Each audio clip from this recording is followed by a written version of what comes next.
70 வயது முதியவர் ஒருவர் வீதியில் சிறுவர்களோடு விளையாடிக் கொண்டிருந்தார். அப்பொழுது அங்கே வந்த இன்னொரு பெரியவர் இதை பார்த்தார். அவருக்கு சிரிப்பு வந்தது. அவர், முதியவரே, உம்முடைய வயது என்ன? இந்த சிறுவர்களின் வயது என்ன? இவர்களுடன் சேர்ந்து விளையாடுகிறீர்களே, இனிமேலாவது முதியவரைப் போல நடந்து கொள்ளுங்கள் என்றார். விளையாடுவதை நிறுத்திய அந்த 70 வயதுக்காரர் தனக்கு அருகிலே இருந்த வில்லை எடுத்தார். அதன் இரு முனைகளுக்கு இடையே கட்டப்பட்டிருந்த நாணை அவிழ்த்தார். பிறகு அந்த வில்லை கீழே வைத்தார். மெல்ல பேச ஆரம்பித்தார். நண்பரே, இந்த வில்லில் எப்பொழுதும் நாணை கட்டி வைத்திருக்க கூடாது.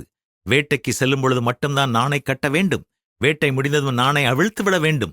வில்லில் எப்பொழுதும் நாணை கட்டி வைத்திருந்தால் அம்பு எய்யும் போது அது நன்றாக வளைந்து கொடுக்காது.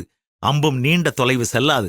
சில நேரங்களில் வில் முறிந்துவிடும். இந்த வில்லை போன்றவர்கள்தான் நாம். எப்பொழுதும் பெரியவர்களாகவே நம்மை நினைத்துக் கொள்ளக்கூடாது. பெரியவர்கள் என்பதை மறந்து குழந்தைகளோடு குழந்தையாக நாம் மகிழ்ச்சியோடு விளையாட வேண்டும். அப்பொழுதுதான் நம்முடைய வாழ்வில் சலிப்பு ஏற்படாது. ஊக்கத்துடன் செயல்பட முடியும். வாழ்க்கை மகிழ்ச்சியாக இருக்கும். ஆம், அந்த முதியவர் சொன்னது சரியே. நாம் சிறு பிள்ளைகளோடு அதிகம் பழகும் பொழுது அவர்களைப் போல மாற அதிக வாய்ப்பு இருக்கிறது. அவர்களைப் போல கள்ளம் கவடம் இல்லாமல் இருப்போம்.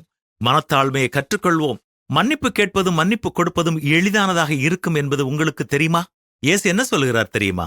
நீங்கள் மனம் திரும்பி பிள்ளைகளைப் போல ஆகாவிட்டால் பரலோக ராஜ்யத்தில் பிரவேசிக்க மாட்டீர்கள் என்று மெய்யாகவே உங்களுக்கு சொல்லுகிறேன்.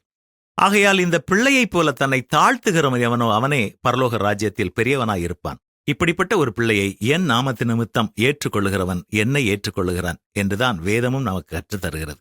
நீங்கள் பரலோகத்திற்கு போக தயாராக இருக்கிறீர்களா?